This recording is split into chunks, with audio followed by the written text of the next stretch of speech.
Iran और Israel हुआ करते थे जय वीरों, फिर कैसे बन गए जाने दुश्मन। दुश्मनी कितनी पुरानी है। ईरान और इजराइल की पक्की दोस्ती कट्टर दुश्मनी में कैसे बदल गई। मौजूदा समय में शायद आपको सुनने में यह अजीब लगेगा, लेकिन एक सच्चाई ये भी है कि इजराइल और ईरान के बीच एक समय गहरा संबंध हुआ करता था। 1979 की ईरानी क्रांति से पहले ईरान के शाह मोहम्मद रजा पहलवी ने इजराइल को एक मित्र के रूप में स्वीकार किया था। तुर्की के बाद ईरान ही एक ऐसा इस्लामिक देश था जिसने इजराइल को एक देश के रूप में मान्यता दी थी।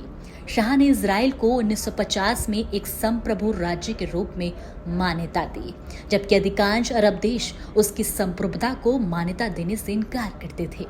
उस समय ईरान ने इजराइल का समर्थन किया और दोनों देशों के बीच आर्थिक और सैन्य सहयोग भी विकसित हुआ। 1960 के दशक में इजराइल और ईरान ने इराक को अपना साझा दुश्मन माना। इस दौरान इजराइल अन्य अरब देशों के साथ जंग में उलझा हुआ था। वहीं ईरान ने इराक के नेतृत्व को अपनी सुरक्षा के लिए एक बड़े खतरे की तरह देखा, जिसके बाद दोनों देशों ने एक खुफिया मिशन की शुरुआत की, जिसमें इजराइल की खुफिया एजेंसी मोसाद और ईरान की गुप्त पुलिस सावक शामिल थे। दोनों ने मिलकर इराकी सरकार के खिलाफ कुर्द विरोधियों को मजबूत करने में मदद की।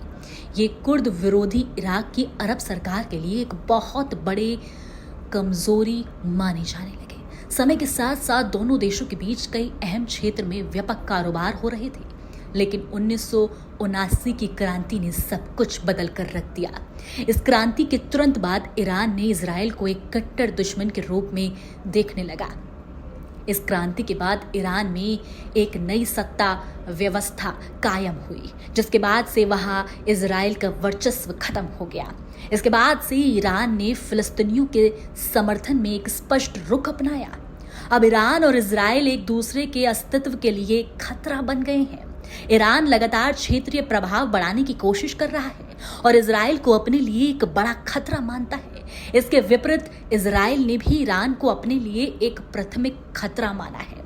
हाल के घटनाक्रमों में इजराइल ने गाजा में हमास, लेबनान में हिजबुल्लाह और यमन में हुतियों के खिलाफ कई मोर्चों पर लड़ाई लड़ रहा है।